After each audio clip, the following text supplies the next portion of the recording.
Hello everyone, welcome back to my channel Vanshan lovers. अगर आप channel पे नए आए हैं तो प्लीज़ चैनल को सब्सक्राइब, वीडियो को लाइक ज़रूर कर दीजिएगा for more Vanshan FF. Okay, तो चलिए हम मीज and fan fiction arrange marriage का नेक्स्ट पार्ट शुरू करते हैं। तो इससे जो पहले वाला पार्ट था उसमें हमने देखा था कि जैन ईबो को छोड़कर चाइना से जा चुका था, और जब ईबो जैन की मॉम से जैन के बारे में पूछता है तो जैन की मॉम उसे बिल्कुल मना कर देती है कि अब उसका कोई भी जैन से रिश्ता नहीं है, तो वो उसके बारे में जानने का कोई भी हक नहीं रखता है। वो वापस अपने घर आ जाता है। वो अपने रूम में जाकर सीधा सो जाता है। वो नहीं तो खाना खाता है और नहीं किसी से बात करता है। अब हम नेक्स्ट मॉर्निंग का सीन देखते हैं। ईबो उठता है और वो फिर से जैन को पता लगाने के लिए फिर से जैन के घर चला जाता है। ईबो जैन के घर आने के बाद जैन की मॉम से पूछता है, जैन के बारे में कई बार पूछता है, लेकिन हर बार की तरह जैन की मॉम ने ईबो के सवालों को सिर्फ नज़रअंदाज ही किया था। ईबो को जब जैन की मॉम से कोई भी अपने क्वेश्चन का आंसर नहीं मिलता तो वो थक जाता है, और वो थक कर बैठ जाता है और सोचने लगता है। ईबो पूरी तरह से तबाह हो चुका था, अब उसके पास कुछ नहीं था। ईबो थक कर अब ड्रिंक करने के बारे में सोचता है और वो वहाँ से एक बार में चला जाता है। अब हम कुछ देर के बाद का सीन देखते हैं। ईबो बार में बैठा हुआ था बार काउंटर पर, और वो वेटर से स्ट्रॉन्ग वाइन खुद के लिए ऑर्डर करता है। वो वेटर अपने सिर को हमें हिलाता है और ईबो को स्ट्रॉन्ग वाइन की 2 बोतल दे देता है। ईबो धीरे धीरे करके उन बोतलों से वाइन पीना शुरू कर देता है। ईबो वाइन पीते हुए ही डांस फ्लोर की ओर देखता है, जहाँ पर लोग डांस कर रहे थे, शराब पी रहे थे और बहुत ही ज़्यादा अपने इस टाइम को एंजॉय कर रहे थे। ईबो को जैन की बहुत ही ज़्यादा याद आ रही थी, और वो जैन को याद करते हुए ही धीरे धीरे करके बहुत ही ज़्यादा वाइन पी लेता है। एक बोतल उसने पूरी पहले ही ख़त्म कर ली थी। वो दूसरी बोतल को लेता है, उसे ओपन करता है और उससे भी वाइन पीना शुरू कर देता है। इतनी ज़्यादा वाइन पीने के बाद ईबो को अब सब चीज़ें अपने सामने धुंधली नज़र आने लगी थी, लेकिन ईबो ने फिर भी उन सब चीज़ों को नज़रअंदाज किया और उसने दोनों बोतलें वाइन की ख़त्म कर दी। अब ईबो पूरी तरह से ड्रंक हो चुका था। ईबो उस बारटेंडर की ओर देखता है और बोलता है कि मुझे और वाइन चाहिए, लेकिन वो बारटेंडर ईबो को ये कहकर मना कर देता है कि ये वाइन बहुत ही ज़्यादा स्ट्रॉन्ग है, अगर इसे ज़्यादा पिया गया तो ये आपकी बॉडी को नुकसान पहुंचा सकती है। ये सुनने के बाद ईबो गुस्से में आ जाता है और वो उस बारटेंडर से बहस करने लगता है। ईबो गुस्से में एक वाइन के गिलास को नीचे फेंक देता है, जिसके कारण वो गिलास टूट जाता है। वहाँ पर कुछ लोग आ जाते हैं, वो ईबो को पकड़ लेते हैं। इससे पहले कि ईबो उस बार के और भी सामान को तोड़े, वो ईबो को पकड़ लेते हैं और ईबो के पॉकेट से पैसे निकालते हैं और उसके बाद वो बारटेंडर को दे देते हैं। बारटेंडर उन लोगों की ओर देखता है और बोलता है कि इसे बार के बाहर ले जाओ। ईबो उन लोगों से लड़ने की कोशिश करता है, लेकिन ईबो बिल्कुल भी ऐसा नहीं कर पाता था। ईबो को वो लोग बार से बाहर निकाल देते हैं। उसके बाद उनमें से एक ईबो से उसके घर का एड्रेस पूछता है और उसे चलने में मदद करता है, लेकिन ईबो उस आदमी के मुंह पर एक मुक्का मारता है, जिससे वो इंसान उससे दूर हो जाता है। ईबो गुस्से में उस पर्सन की ओर देखता है और बोलता है, मुझे तुम्हारी मदद की कोई ज़रूरत नहीं है, मैं खुद चला जाऊंगा। ये बोलकर ईबो वहाँ से जाने लगता है। वो पर्सन जिसने ईबो की हेल्प की थी, वो तो बेचारा अपने फेस को पकड़े हुए ही उसे देख रहा था। फिर वो पर्सन वहाँ से चला जाता है। ईबो नशे की हालत में फुटपाथ पर इधर से उधर चलता जा रहा था। उसे किसी भी चीज़ का कोई ध्यान नहीं था। वो किसी पर कोई ध्यान दे ही नहीं रहा था। उसके माइंड में इस वक्त सिर्फ जैन चल रहा था। वो बस जैन के बारे में सोच रहा था और फुटपाथ पर ऐसे ही चलता जा रहा था। तभी अचानक से एक कार बहुत ही स्पीड में ईबो की ओर चलती आ रही थी। कार का जो ड्राइवर था वो बार बार हॉर्न बजा रहा था, लेकिन ईबो का इस पर कोई ध्यान नहीं था। उसे हॉर्न सुनाई तो दे रहा था, लेकिन वो उस पर कोई भी रिएक्ट नहीं कर रहा था, और ना ही वो उस गाड़ी के सामने से हट रहा था। जो कार का ड्राइवर था वो बहुत ही परेशान हो चुका था, क्योंकि उसके बार बार ट्राई करने पर भी वो कार के ब्रेक नहीं लगा पा रहा था। इससे पहले कि ईबो उस कार से टकरा पाता, किसी ने ईबो को कॉलर से पकड़ा और उसे खींच लिया। ईबो उस पर्सन के ऊपर जाकर गिर जाता है। ईबो धीरे धीरे करके अपनी आइज़ को ओपन करने की कोशिश करता है। ईबो अपनी आइज़ को ओपन करता है। उसे कुछ भी साफ साफ दिखाई तो नहीं दे रहा था, लेकिन वो सिर्फ बेहोश होने से पहले एक ही शब्द बोल पाता है, जैन। अब हम मॉर्निंग का सीन देखते हैं। मॉर्निंग हो चुकी थी। ईबो अपने सिर को पकड़ते हुए उठता है, क्योंकि उसके सर में उसे बहुत ही ज़्यादा दर्द हो रहा था। ईबो इधर उधर देखता है तो ये जगह बिल्कुल ही उसके लिए अनजान थी। ईबो धीरे धीरे करके बेड से उठने की कोशिश करता है, लेकिन तभी उसका ध्यान खुद की बॉडी पर जाता है। जब वो अपने आप को देखता है तब वो पूरी तरह से शॉक हो जाता है, क्योंकि ईबो पूरी तरह से नेकेड था। ईबो को कुछ भी समझ नहीं आ रहा था कि ये क्या हो गया। वो इस तरह से नेकेड, और यहाँ ये कौन से प्लेस है। ईबो को कुछ भी समझ नहीं आ रहा था। ईबो याद करने की कोशिश करता है कि कल रात ड्रंक होने के बाद उसने क्या किया और वो यहाँ कैसे आया। ईबो जब याद करने की कोशिश करता है तब उसे कुछ भी याद नहीं आता। ईबो का सर बहुत ज़ोर से दर्द कर रहा था। उसके माइंड में उसे कुछ भी नहीं था। उसे कुछ याद नहीं आ रहा था कि उसने ड्रंक होने के बाद क्या किया। ईबो अपने बॉडी की ओर देखता है, जहाँ पर उसे काफ़ी सारी नेल से स्क्रैचेस के निशान थे। ईबो ये देखकर शॉक हो जाता है, क्योंकि उसने कल रात को किसी के साथ नाइट स्पेंड की। लेकिन वो कौन था? ईबो को कुछ भी याद नहीं आ रहा था। ईबो बेड से उठता है और इधर उधर देखता है रूम में, तो उसे टेबल पर कुछ कपड़े नजर आते हैं। ईबो जाता है, उन क्लॉथ को लेता है और फ्रेश होने के लिए वॉशरूम में चला जाता है। ईबो कुछ देर बाद फ्रेश होकर वॉशरूम से बाहर निकलता है, उन कपड़ों को अच्छे से पहन के। ईबो बाहर आकर घर को देखता है तो ये एक छोटा सा घर था, जिसमें एक हॉल था, एक छोटी सी किचन थी और 2 रूम थे। ये बहुत ही पुराना घर था और काफ़ी छोटा भी था। ईबो चारों तरफ घर को देखता है अच्छे से, तो उसे कोई भी नज़र नहीं आता। ईबो पूरे घर को अच्छे से तलाश करता है, लेकिन उसका तलाश करना पूरी तरह से व्यर्थ चला जाता है। कुछ देर घर को देखने के बाद ईबो एक जगह बैठ जाता है और सोचने लगता है कि ये किसका घर है और ये कौन सी जगह है, वो यहाँ कैसे आया, और वो पर्सन कहाँ है जिसके साथ मैंने रात बिताई है। मुझे तो कुछ समझ नहीं आ रहा। इसके बाद ईबो किचन में जाता है तो वहाँ पर देखता है एक बाउल के अंदर मीट बॉन्स रखे हुए थे। ईबो उनके पास जाता है तो उन्हें चेक करता है, तब उसे पता चलता है कि ये अभी भी फ्रेश हैं। ईबो उन्हें देखकर सोचता है कि ये शायद उसी पर्सन ने यहाँ लेकर आए होंगे जो कल रात उसके साथ यहाँ था और उसने उसके साथ जो नाइट स्पेंड की थी। ईबो याद करने की कोशिश करता है, लेकिन उसे कुछ भी याद नहीं आता। कुछ देर के बाद फिर वो उन बंस को खाता है। ईबो के मन में बहुत सारे क्वेश्चंस थे, लेकिन उन क्वेश्चन का आंसर उसके पास नहीं था। उन बंस को खाने के बाद फिर वो जल्दी से घर से बाहर निकलता है। चारों ओर घर के देखता है तो ये घर पेड़ों से घिरा हुआ था। ऐसा लग रहा था कि मानो ये फॉरेस्ट के अंदर घर बनाया गया था। ईबो फिर रास्ते की ओर देखता है और वो वहाँ से चलना शुरू कर देता है। कुछ देर के बाद जब वो उस फॉरेस्ट से बाहर आता है तब वो देखता है और सोचता है कि आखिरकार इस फॉरेस्ट के अंदर इस छोटे से घर में कौन रहता होगा। ये फॉरेस्ट मैन सिटी से ज़्यादा दूर भी नहीं है। ईबो फिर घर की ओर निकल जाता है और अपने मन में ये सोच लेता है कि वो उस पर्सन को ढूंढ के रहेगा जिसके साथ उसने उस नाइट को स्पेंड किया है। इसके बाद ईबो अपने घर आ जाता है। घर आ जाने के बाद ईबो सोचने की कोशिश करता है कि कल रात को क्या हुआ था, लेकिन उसके माइंड में कुछ भी नहीं आता। उसे कुछ भी याद नहीं आ रहा था। अब धीरे धीरे करके टाइम बीत जाता है और अब 1 महीना हो चुका था उस बात को। ईबो ने इस 1 महीने में उस पर्सन को ढूंढने की बहुत कोशिश की कि आखिरकार वो पर्सन था कौन जिसके साथ उसने नाइट स्पेंड की, और उसने जैन के बारे में भी पता लगाया और उसे पता चला कि जैन अब चाइना में नहीं रहता है, वो यहाँ से जा चुका है।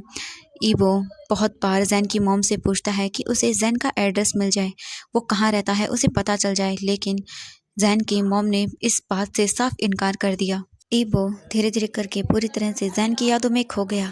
ईबो को जैन की बहुत ज़्यादा याद आती थी। ईबो सोते वक्त उस सोफे को देखता रहता था जहाँ पर अक्सर जैन सोया करता था, और वो ऐसा इमेजिन करता था कि जैन अभी भी वहाँ पर सोया हुआ है। इस 1 महीने में ईबो ने अपने माता पिता से कोई भी बात नहीं की।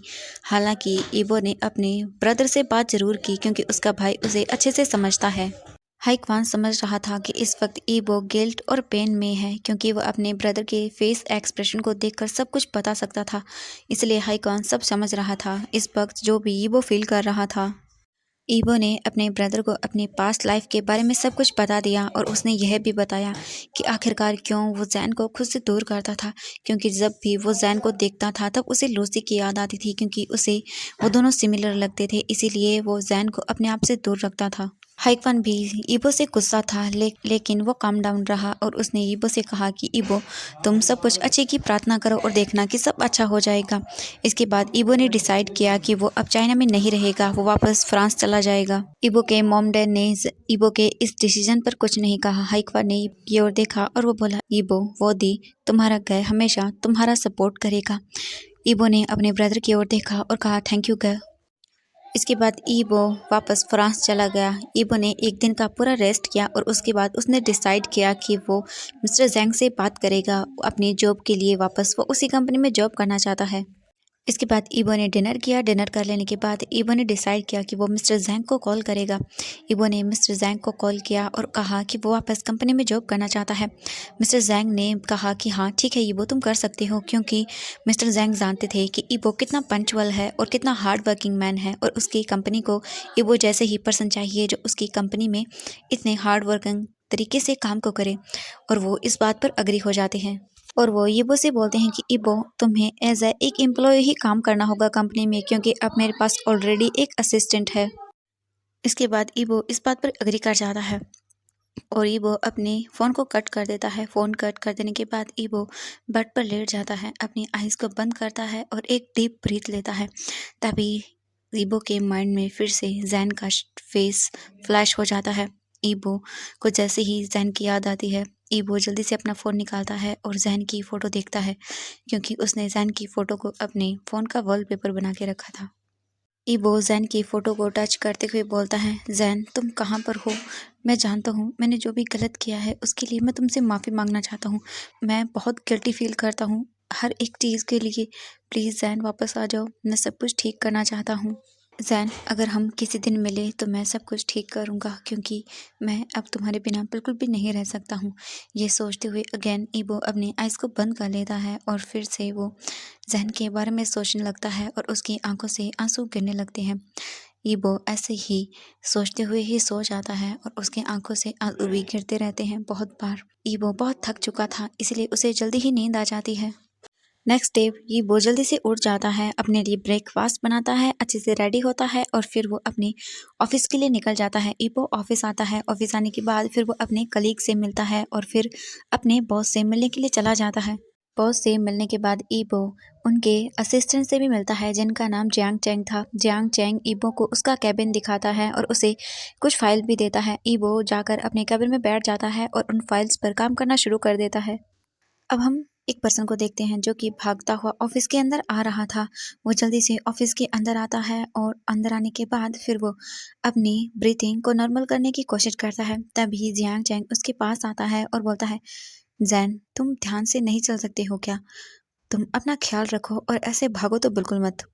ज़ैन चैंग की ओर देखता है और बोलता है, सॉरी चैंगा, वो आज मैं ना लेट से उठा, इसीलिए मैं आज यहाँ पर भी लेट से पहुँचा हूँ, सॉरी।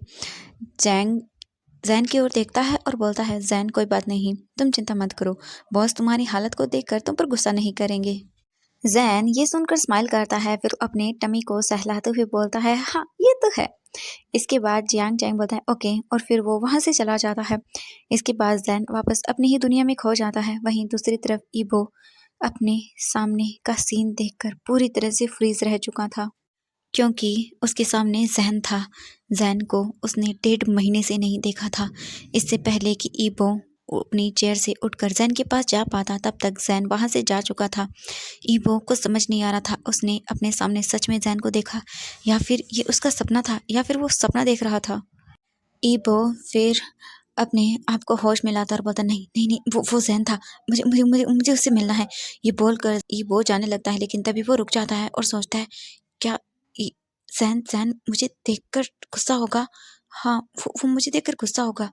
मैं काम खत्म होने के बाद उससे मिलूँगा। इसके बाद ईबो वापस से अपनी चेयर पर जाकर बैठ जाता है और अपने काम को कंप्लीट करने लगता है, लेकिन ईबो का ध्यान बार बार अपनी फाइल्स में जा ही नहीं रहा था, क्योंकि उसके माइंड में तो बार बार ज़ैन का फेस ही घूम रहा था। वो अच्छे से अपने काम को कर भी नहीं पा रहा था, लेकिन उसने कैसे भी करके अपने काम को कंप्लीट किया और फिर वो देखता है कि अब तो ऑफिस आवर्स ख़त्म हो चुके हैं। ईबो ज़ैन का वेट करने लगा, क्योंकि सब लोग ऑफिस से जा चुके थे, बस वो देख रहा था कि ज़ैन कब निकले। फिर कुछ देर के बाद ज़ैन भी अपने ऑफिस रूम से बाहर निकला। ईबो ने जैसे ही ज़ैन को देखा तब उसने सोचा कि उसे ज़ैन का पीछा करना चाहिए। इसके बाद ईबो जल्दी से अपने ऑफिस वर्क के जितने भी सामान था उन्हें लेता है और फिर वो ज़ैन का पीछा करना शुरू कर देता है। ईबो ने देखा कि ज़ैन अपने ऑफिस रूम से बाहर निकलने के बाद सीधा अपने ऑफिस के बाहर चला गया और फिर वो जियांग चैंग से मिलता है। जियांग चैंग से काफ़ी हंसकर ईबो बात कर रहा था। उनसे अच्छे से बात करने के बाद ईबो ने देखा कि जैन जियांग चेंग के साथ ही उसकी कार में बैठ गया है। ये देखकर ईबो को बहुत गुस्सा आया। ईबो ने अपने हाथों की उंगलियों को कसकर बंद कर लिया, यानी कि उसने अपने हाथों की मुट्ठी बना ली और वो गुस्से में उसी कार की ओर देख रहा था और सोच रहा था कि आखिरकार जैन और चेंग का रिश्ता क्या है। उसे समझ नहीं आ रहा था। इसके बाद ईबो डिसाइड करता है और वो जियांग चेंग की कार का पीछा करना शुरू कर देता है। कुछ देर ड्राइव करने के बाद वो ईबो देखता है कि वो कार एक अपार्टमेंट के सामने आकर रुक चुकी है। ईबो भी अपनी कार को वहीं पास में ही रोक देता है, यानी कि कुछ दूरी पर, जहाँ से वो दोनों उसे देख ना सके। इसके बाद ईबो देखता है कि जियांग चेंग ने जैन के सर पर अपने हाथ को रखा और उसे वहाँ पर सहलाया और फिर वो उससे कुछ बात करता है। हालांकि ईबो उनकी बातों को सुन नहीं सकता था, लेकिन वो सब चीज़ें देख रहा था। जियांग चेंग कुछ देर तक जैन से बातें करता है, उसे कुछ बोलता है और फिर जैन वो सब सुनकर स्माइल करता है और उसके बाद जैन वहाँ से अपने अपार्टमेंट के अंदर चला जाता है और फिर जियांग चेंग भी वहाँ से चला जाता है। इतनी देर से ईबो जियांग चेंग को और वीकिंग को डाउट भरी नज़रों से ही देख रहा था।